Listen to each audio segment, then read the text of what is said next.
Buenas noches, estimados y estimadas, sean todos bienvenidos y bienvenidas a la tutoría número 2 de segundo de Bachillerato General Unificado. El tema de hoy día es composición y descomposición de fuerzas. Como objetivo tenemos describir los fenómenos que aparecen en la naturaleza, analizando las características más relevantes y las magnitudes que intervienen y progresar en el dominio de conocimientos de la física, de menor a mayor profundidad, para poderlas aplicar a las necesidades y potencialidades de nuestro país. Quien les habla es su docente de la asignatura, el licenciado Carlos Hidrobo. Entonces vamos a ver en primera instancia algunos conceptos que nos van a ayudar a poder llegar a este objetivo planteado. Recordemos en las clases anteriores, en la tutoría número 1, vimos los conceptos de lo que eran las fuerzas. Una vez que recordemos el concepto de fuerzas, ahora vamos a conocer el concepto de fuerza resultante. Para esto yo les he puesto un pequeño ejemplo. En este ejemplo vemos dos equipos que están jalando de una cuerda. Dos personas que están del lado derecho y dos personas que están del lado izquierdo. Cuando hablamos de fuerza resultante, estamos hablando de la fuerza resultante que va a ser mayor en ese ejemplo, que va a permitir que uno de los dos equipos caiga al precipicio, porque uno de los dos equipos va a jalar más fuerte que el otro. Entonces ahí vamos a darnos cuenta de que en cada equipo va a haber una fuerza resultante.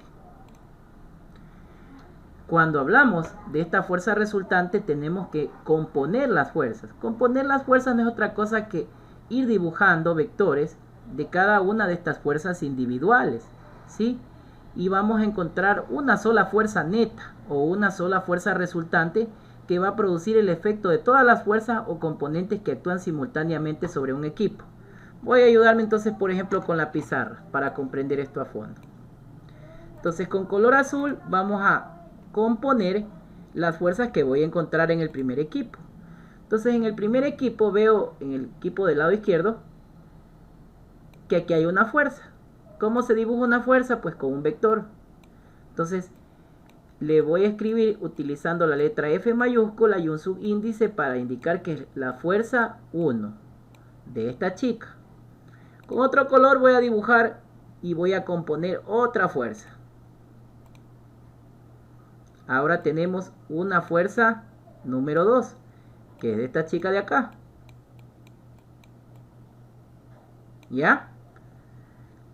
Con otro color vamos a encontrar o componer las fuerzas del otro equipo, el equipo que está en el lado derecho. Acá vemos entonces otra fuerza, dibujamos otro vector. Aquí vemos una fuerza 3. Por último, la chica que está con falda de color naranja.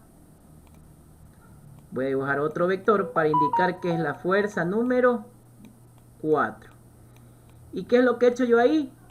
Componer y ver cada una de las fuerzas que están en este fenómeno físico.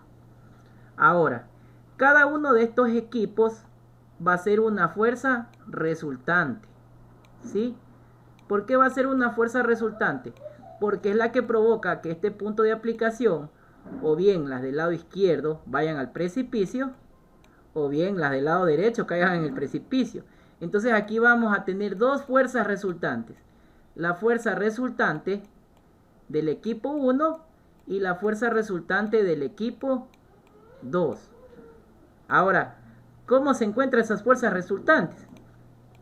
Entonces es muy fácil recordar que cuando las fuerzas estén en el mismo sentido, el sentido es la puntita de la flecha, como vemos todas estas fuerzas están en el mismo sentido, van a sumar. Entonces la fuerza resultante de este equipo va a ser igual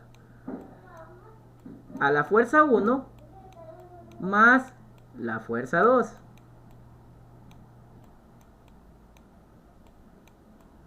¿Ya? Y del otro equipo, para encontrar la fuerza resultante de ese equipo, va a ser igual a la fuerza número 3 más la fuerza número 4. ¿Y qué es lo que he hecho aquí? Encontrar las fuerzas resultantes. Para hallar esta fuerza resultante, ¿qué he hecho? Componer las fuerzas. ¿Qué es componer las fuerzas? Sacar cada una de las fuerzas individuales de cada uno de estos objetos que se encuentran dentro del espacio, partículas, personas, móviles. que estén teniendo una acción de fuerza resultante y que provoque un movimiento. En este caso, ¿cuál es el movimiento que van a provocar? El movimiento de la cuerda, ya que aquí existe un punto de aplicación. ¿Sí? Y con eso encuentro lo que es la fuerza resultante. Ahora, esa fuerza resultante, dependiendo del fenómeno físico, va a variar. Existen 4 casos posibles para encontrar la fuerza resultante. El primer caso es el A, cuando la fuerza resultante es de un sistema de fuerzas, como vimos en el ejemplo anterior. Entonces, la definición anterior es consecuencia del principio de superposición, que establece que los efectos de todas las fuerzas que se ejercen sobre un cuerpo se superponen, sin modificar el efecto de cada una de ellas produciría independiente de las demás. ¿Qué quiere decir con ese concepto? Lo que ya veníamos viendo. Vamos de nuevo a dibujar el equipo 1. Entonces aquí tengo mi equipo 1. Entonces la fuerza, como damos cuenta, aquí hay 2 personas. Estas 2 personas son un sistema de fuerza. La fuerza resultante de este sistema de fuerzas, como tienen el mismo sentido, van a ir sumando, ¿sí? Entonces, ¿qué quiere decir? Que esa fuerza resultante va a ser igual a la fuerza 1 más la fuerza 2. Y esta fórmula de aquí matemática, que es una progresión matemática, lo único que me indica que la fuerza resultante, cuando es un sistema de fuerzas, va a ser igual a la sumatoria. Esta sigma indica sumatoria de todas esas fuerzas, ¿sí? De todas esas fuerzas individuales. Y todas esas fuerzas individuales no se van a ver afectadas la una de la otra. ¿Por qué? Porque tienen el mismo sentido. Si tuvieran sentido contrario, ya no sumaran, ahí restaran, ahí se utilizara el signo menos. Entonces, ese es el primer caso de fuerzas resultantes, cuando existe un sistema de fuerzas y dice que existe un principio de superposición. ¿A qué se refiere con superposición? Que el vector de la fuerza 1 está en el mismo sentido del vector de la fuerza 2. Por eso dice que se superponen. Entonces miren, aquí está una chica con una fuerza y la otra chica con otra fuerza. Entonces si uno las dos, significa que la una fuerza contiene a la otra, está superpuesta encima de la otra. Y lo que se va a obtener es una fuerza resultante, o una fuerza neta, también llamada en algunos textos de física. Ese es el primer caso, el caso A. Ahora tenemos también un caso B, lo que es la descomposición de fuerzas. En este caso B ya no vemos equipos de 2 personas, ahora vemos objetos dentro de nuestro espacio. Vamos a ver qué sucede con estos objetos dentro del espacio. Vamos a utilizar el color azul para lo que es el vehículo. Vamos a dibujar aquí un espacio para nuestra pizarra, aquí. Entonces, si nos damos cuenta, en nuestro carrito está en una pendiente inclinada. Está en una pendiente inclinada. Aquí no hay ningún otro objeto que lo esté jalando, lo esté empujando. Ningún objeto que lo esté jalando, empujando. Pero sí existe algo que lo está trayendo. La gravedad, ¿sí? Todos sabemos que esa gravedad está dada en 9.8 metros sobre segundo al cuadrado. Y sabemos que lo que está provocando de que ese vehículo en algún momento se mueva es una fuerza llamada peso. Pero ¿qué pasa? Que ese peso no es solamente una fuerza, tiene 2 componentes, o se descomponen 2 fuerzas. Aquí ya no la componen, sino se descomponen 2 fuerzas. Entonces el segundo caso es cuando se descomponen. ¿Y por qué digo se descompone? Porque va a haber una fuerza que va a hacer que el carrito se mueva verticalmente en el eje X y la fuerza de gravedad que la trae en el eje Y. Entonces va a haber una fuerza en X y va a haber una fuerza en Y, que en este caso se le pone PX. ¿Por qué?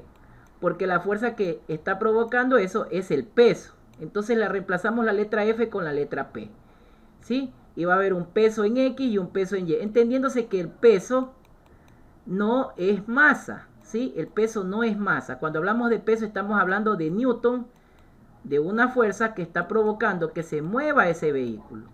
Y en el segundo caso, vemos una niña jalando un trineo. Vemos que la fuerza resultante es la de aquí, donde está la manito jalando el trineo. Pero a medida que ella se va moviendo la chica se va moviendo en el eje X, entonces va a haber una fuerza en X. Y si sube la manito, también va a haber una fuerza en Y. ¿Sí? Una fuerza vertical y una horizontal. Y se dan cuenta, aquí está formando un ángulo de 90 grados prácticamente. ¿Sí? Entonces, si se percatan, en ambos casos, ¿qué es lo que se forma? Se forma un triángulo rectángulo.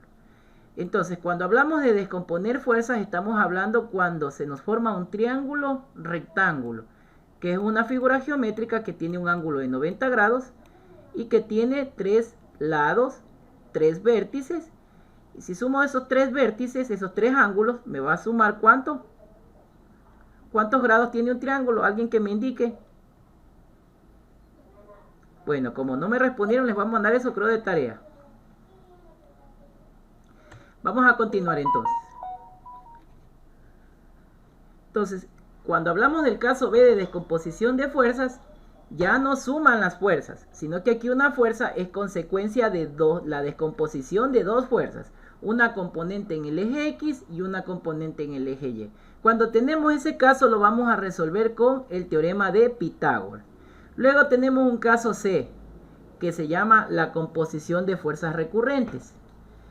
¿Cuándo existen composición de fuerzas recurrentes?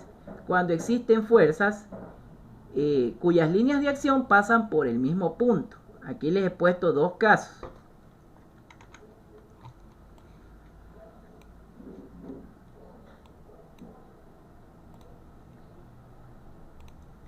Les he puesto el caso, el más particular, que vemos un botecito que está siendo movido o remolcado por dos botes.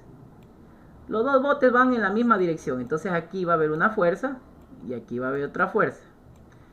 Cuando hablo de que todas esas fuerzas pasan por el mismo punto de acción, se refiere a que van en el mismo sentido.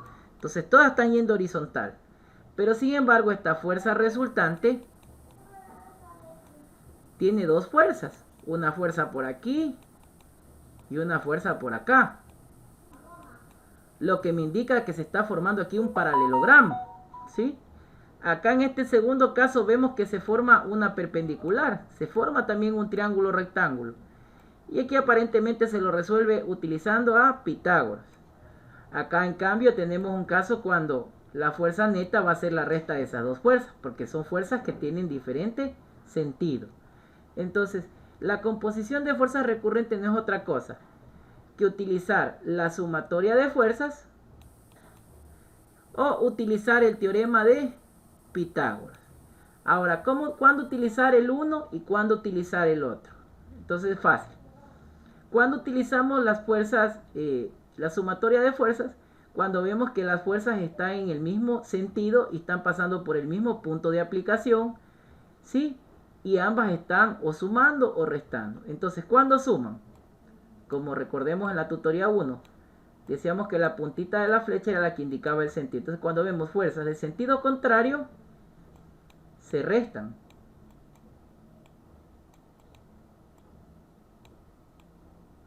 Y del mismo sentido, se suman.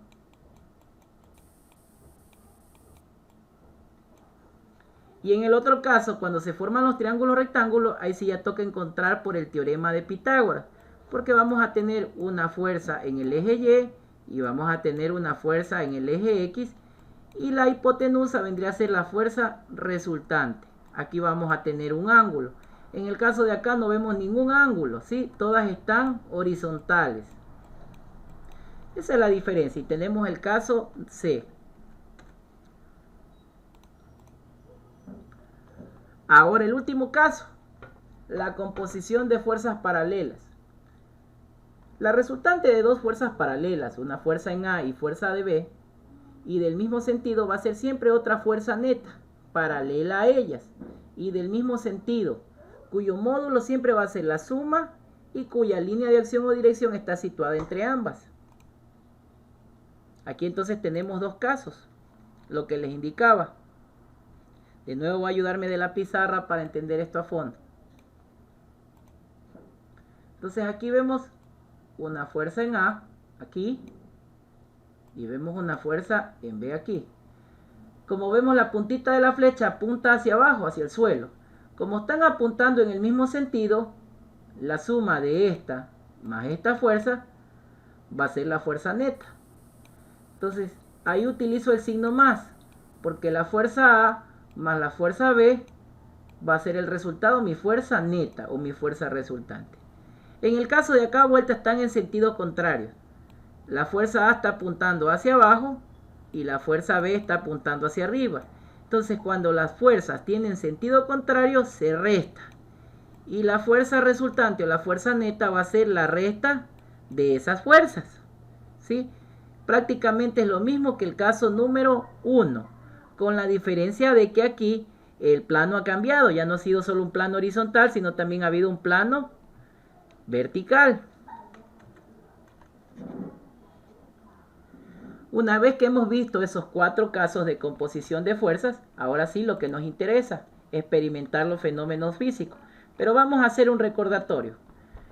El caso A era cuando la fuerza resultante de un sistema, cuando la fuerza resultante era un sistema de fuerzas, o sea, habían varias fuerzas que sumaban y en conjunto formaban una sola fuerza resultante. Luego tenemos el caso B, cuando había una sola fuerza resultante y existían dos componentes, se formaba un triángulo rectángulo. Había una componente en X y una componente en Y. Luego teníamos el caso C. El caso C era cuando había componentes o composición de fuerzas recurrentes. Cuando habían dos fuerzas en el mismo sentido, pero pasaban por el mismo punto de aplicación. Y el caso D, cuando existían la composición de fuerzas paralelas. Cuando hablamos fuerzas paralelas, que ambas fuerzas tienen el mismo sentido y son paralelas la una de la otra. O sea, o bien las dos fuerzas van horizontales o bien las dos fuerzas van verticales. Y siempre son paralelas, una al lado de la otra, en el mismo eje o en el mismo sistema de referencia. Ahora vamos a proponernos un ejercicio, vamos a ponerle primera experimentación. Tenemos el ejemplo 1, que es de descomposición de fuerzas. Dice que durante las vacaciones, un joven Alex participa en una carrera de trineos y tira de su trineo con la ayuda de una cuerda con una fuerza de 500 newton. O sea, está jalando esa cuerda con una fuerza de 500 newton. Dice que esa cuerda con el trineo está formando un ángulo de 30 grados con la horizontal, o sea, con el suelo. Entonces queremos encontrar las componentes horizontales y verticales. Como me dice que está formando un ángulo y que existen componentes horizontales y verticales, significa que es una descomposición de fuerza. La opción B. Eso vamos a resolver entonces con el teorema de Pitágoras.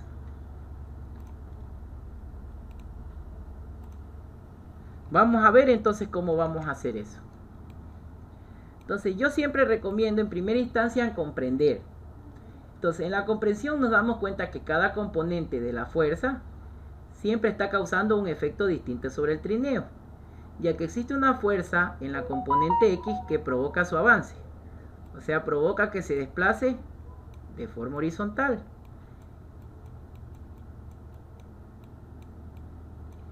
Y tenemos una F de Y, o una componente en el eje de Y, vertical, que tiende a separarlo del suelo.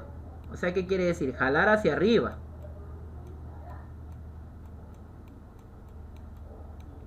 ¿Sí? Entonces, la fuerza resultante, si se percatan, me está formando lo que es un triángulo rectángulo. Acá voy a dibujar mi triángulo rectángulo. Ahí. Entonces, el cateto adyacente va a ser la fuerza en la componente X. Mi cateto opuesto, si se dan cuenta, esto es un espejo, va a ser la fuerza en Y, o la componente en Y. Y mi fuerza neta o mi fuerza resultante va a ser la hipotenusa. Ahora entonces nos vamos a ayudar de Pitágoras. Como sabemos que aquí se forma un ángulo alfa, en el ejercicio nos está dando el ángulo. Dice que el ángulo son 30 grados. Y nos está dando la fuerza resultante de 500 newton. ¿Qué significa? Que nos está dando la hipotenusa. Ya tenemos el valor de la hipotenusa, que es 500 newton. Entonces, si quisiéramos encontrar esta f de y, nos vamos a ayudar con la función seno y coseno. Vamos a reemplazar entonces aquí con seno y coseno. Entonces el seno del ángulo dice que es igual al cateto opuesto. ¿Cuánto sería el cateto opuesto? Es f de y. Y dividido para la hipotenusa. ¿Cuál es la hipotenusa? La fuerza resultante.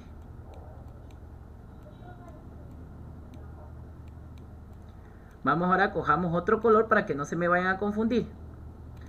Ahora, para encontrar el coseno de ese ángulo, dice que es igual al cateto adyacente. ¿Cuál es el cateto adyacente? El que se encuentra al ladito. Entonces va a ser igual. Ese color no se ve. Vamos a coger con un color azulito. Va a ser igual a la fuerza que hay en X, o la componente en X, dividido para la hipotenusa. La hipotenusa es el lado mayor del triángulo rectángulo. En este caso va a ser igual a la fuerza resultante. Y miren, y con eso ya tengo un seno y un coseno. Entonces, si yo quisiera encontrar esto de aquí y esto de acá, pues lo único que haría es despejar. Como esta fuerza resultante está dividiendo, pasaría al otro lado a multiplicar.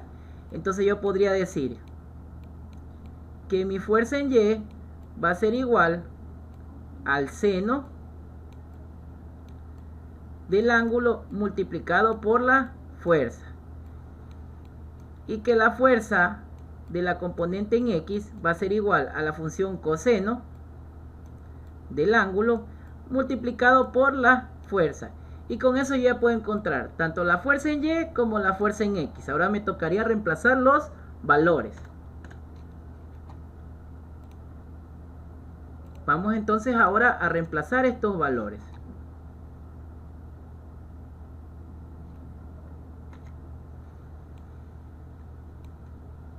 Entonces aquí, ¿qué es lo que he hecho? Reemplazar cuánto valía la fuerza resultante, 500 newton, y multiplico por el seno de 30 grados. Vamos a comprobar entonces si es cierto. Aquí tengo mi calculadora a la mano. Vamos entonces a usar mi calculadora Casio.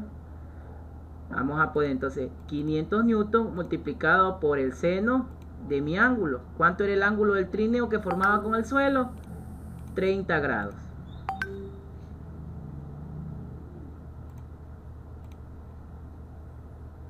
¿Cuánto nos ha dado? 250 newton. Ahora vamos a calcular la componente X, la componente horizontal. De la misma forma, 500 multiplicado por el coseno del ángulo. ¿El ángulo cuánto vale? 30 grados. Me ha dado 433 newton. Y con eso ya he encontrado tanto la fuerza que está jalando hacia arriba como la fuerza que está jalando horizontalmente. ¿Cómo compruebo de que esté bien? Pues cojo los dos valores y me ayuda el teorema de Pitágoras. Y si elevo los dos valores al cuadrado y saco la raíz, debe quedarme aquí 500 igual 500. Y con eso yo compruebo de que mi ejercicio ha estado bien resuelto. Así de sencillo. Vamos ahora a un ejemplo número 12. Este va a ser el último ejemplo de esta tutoría. En este ejemplo vemos que existe la composición de fuerzas recurrentes. ¿Por qué existe composición de fuerzas recurrentes? Porque existen, como vemos en la gráfica, el niñito con el papá. Vamos a ver qué dice en el enunciado o en la experimentación. Dice que vamos a suponer que debemos ayudar a nuestro papá a mover un armario de una habitación a otra. Y que para eso vamos a emplear dos fuerzas. 300 newton el niño y 400 newton el papá respectivamente. Y se lo va a intentar de dos modos distintos. Primero los dos empujando horizontalmente y luego empujando en direcciones perpendiculares. El uno hacia adelante y el otro en forma perpendicular. Queremos saber cuál de las dos maneras es la más óptima para desplazar el armario. Si la opción A o la opción B. Entonces para eso primero debemos comprender que en los dos casos las fuerzas con las que se empujan son recurrentes. ¿Por qué son recurrentes? Porque ambos pasan por el mismo línea de acción o la misma dirección o por el mismo punto. ¿Cuál es el punto de aplicación? El mueble. Ambas están empujando el mueble. Entonces quiere decir que aunque cojan diferentes sentidos, ambas pasan por el mueble. ¿Sí? La fuerza resultante va a pasar por el mueble. Vamos a sacar los datos. Entonces aquí tenemos, vamos a componer dos fuerzas, la fuerza 1 y la fuerza 2 de 300 y 400, del hijo y del papá. Queremos encontrar la fuerza resultante o la fuerza neta con la que se va a mover ese armario. Vamos entonces a resolver el caso A. Entonces para el caso A, como vemos, vamos a aplicar simplemente la sumatoria de esas dos fuerzas. ¿Por qué? Porque en el primer caso, el papá apunta hacia adelante y el hijo apunta hacia la misma dirección. Entonces, cuando esas dos fuerzas son recurrentes y tienen el mismo sentido, ¿qué decía la física? Que esa fuerza resultante va a ser igual a la sumatoria de esas fuerzas. A la sumatoria de esas fuerzas, decía. Entonces, ¿cuáles son las sumatorias de esas fuerzas? La fuerza 1 más la fuerza 2. Y eso es lo que hemos hecho aquí. Hemos reemplazado la fuerza 1 más la fuerza 2. Y nos ha dado un total de 700 newton. ¿Ya? Ahora vamos a ver en el caso B. En el caso B nos damos cuenta de que se nos formó un triángulo rectángulo. ¿Sí? Se nos formó un triángulo rectángulo. Donde la fuerza neta va a ser la hipotenusa. ¿Sí? Y donde la fuerza 1 va a ser la componente en X y la fuerza 2 va a ser la componente en Y. ¿Sí? Va a ser la componente en Y y la componente X. Entonces, ¿cómo resolvíamos esto? Resolvíamos con el teorema de Pitágoras. Entonces, simplemente reemplazamos. ¿Qué decía el teorema de Pitágoras? Hipotenusa elevado al cuadrado va a ser igual a la raíz del cateto opuesto elevado al cuadrado más el cateto adyacente elevado al cuadrado. Como la hipotenusa es la fuerza neta, he reemplazado con la fuerza neta. El cateto adyacente y el cateto opuesto son F1 y F2. Y he reemplazado con F1 y con F2. Luego reemplazo con los valores pues, de cada una de estas variables. F1 vale 300 newton y F2 vale 400 newton. Sumo y me da un total de 500 newton al momento que yo extraiga la raíz y aplique toda esta fórmula. ¿Sí? Entonces, ¿qué es lo que he hecho? Los 300 elevé al cuadrado más 400 elevado al cuadrado y saqué mi raíz. Vamos a ver si es cierto. Aquí tengo entonces mi calculadora también a la mano. Entonces, me voy a ayudar con paréntesis. Vamos a ver, vamos entonces a hacer una sola. 300 al cuadrado más 400 al cuadrado. Ahora, ¿qué pasa? Que necesitamos encontrar una raíz. Entonces, para encontrar una raíz, primero vamos a ayudarnos de un paréntesis. Y a esto le vamos a sacar la raíz. Por aquí debe estar el de sacar raíz. Ahí. O aplastemos ahí igual. Igual. Y luego sacamos la raíz de esto. ¿Sí ven? Me ha salido ¿cuánto? 500 newton. Entonces ha estado resuelto de una manera correcta. Ahora, como ya tenemos resuelto el caso A y el caso B, ¿cuál sería la opción más correcta para mover más rápido ese armario? Debe ser la que tenga mayor fuerza. ¿Cuál ha tenido mayor fuerza? Entonces la opción para mover más rápido ese armario es la opción A, porque tiene una fuerza neta de 700 newton, ¿sí? Cuando los dos empujan en el mismo sentido, es más rápido mover ese armario que cuando los empujan perpendicular el uno del otro. Por último, les he dejado las referencias del libro de física, de las páginas donde se ha hecho la ficha pedagógica y la dirección de donde pueden descargar el libro en digital. Eso ha sido todo por hoy. Gracias. Ahorita voy a compartir pantalla para ver si existe algún tipo de preguntas y si no, vamos a tener que utilizar la dedocracia. Entonces no hay actividad, profe. Recordemos que actividad tenemos siempre en la semana impar. O sea, en la tutoría 1 hubo actividad. Esta semana no hay actividad. Pero vamos ahorita a hacer preguntas para ver si hubo algún tipo de duda. Si alguien tuvo algún tipo de duda, active su cámara y micrófono.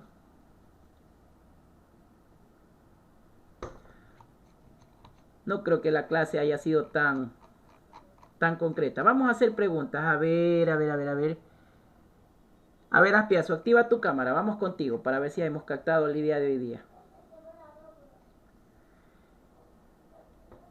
Basado en lo que vimos hoy día, ¿no es cierto? Para ti, ¿qué será descomponer fuerzas? Descomponer fuerzas. Lo que es para poder saber lo que más o menos lo que puedo entender es saber qué cantidad de fuerza están dando las personas al jalar el punto intermedio que hay. Recordemos el gráfico el que vimos al inicio donde estaban jalando y habían dos equipos, dos chicas del lado izquierdo y dos del lado derecho. Claro, ¿Qué por eso digo, o hicimos para sea, sacar ahí cada una de las fuerzas? eh, Lo que hicimos, Enrique, es sacar cada una de las fuerzas individuales.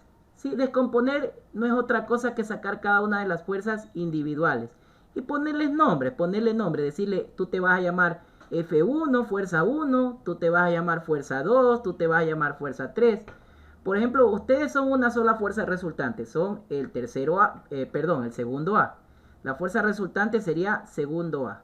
Pero si yo quisiera descomponerlo a cada uno de ustedes, lo descompusiera en fuerzas individuales. Entonces tendría una fuerza que se llama Diana Quesada, una fuerza que se llama Samantha Bailón, una fuerza que se llama Vanessa Mena, una fuerza que se llama Enrique Aspiazu, una fuerza que se llama Daisy Robles, una fuerza que se llama Maida Casanova, una fuerza que se llama Michael Granda, una fuerza que se llama Alejandro Álvarez, una fuerza que se llama Tania Andrade y una fuerza que se llama Luis Gavilima. Entonces miren, aunque todos son una fuerza resultante que son el segundo A, cada uno de ustedes suman una fuerza individual. Y si todos van a la misma dirección, pues van a ir sumando. Pero si van en direcciones contrarias, van a ir restando. Entonces si van ingresando a las clases, van a ir sumando. Si no van ingresando a las clases, pues van a ir restando. ¿Sí? Esa es la analogía más válida para comprender lo que es la descomposición de fuerzas, que no es otra cosa que descomponer en fuerzas individuales. Y si sumo todas esas fuerzas individuales, estoy componiendo, ya no descomponiendo, sino componiendo en una sola fuerza, que se llama segundo A. ¿Sí? Ahí sí creo que ya está entendido el tema de hoy día, composición y descomposición de fuerza. Vamos a hacer otra preguntita. A ver, para Tania Andrade. Activa por favor tu micrófono y tu cámara.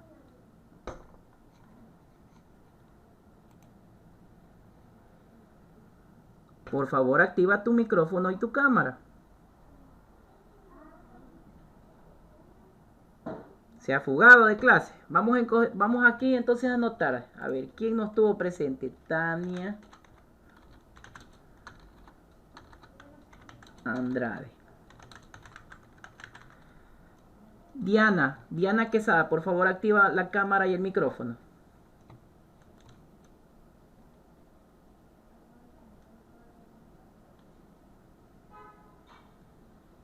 Tampoco está Diana.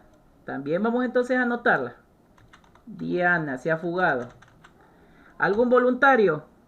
Alejandra Álvarez. Activa por favor tu cámara. Dígame, licenciado. Una preguntita sencillita, sin miedo. Sí, dígame. ¿Cuál es la unidad de medida para las fuerzas? F1 y F2.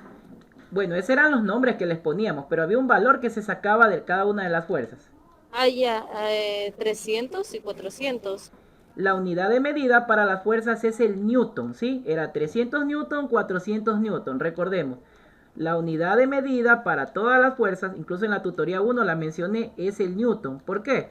Porque el señor Isaac Newton fue el último físico y matemático que puso el concepto concreto de lo que era la fuerza. Él decía que la fuerza no es otra cosa que el cambio del reposo o el movimiento de los dos objetos y que había una masa y que había unas cuestiones particulares que provocaban el movimiento y que el movimiento no solamente era cuando los objetos estaban en reposo, sino también que se daba en movimiento. Entonces, en honor a él, todas las fuerzas se miden en una unidad de medida dada por el sistema internacional que es el newton, ¿sí?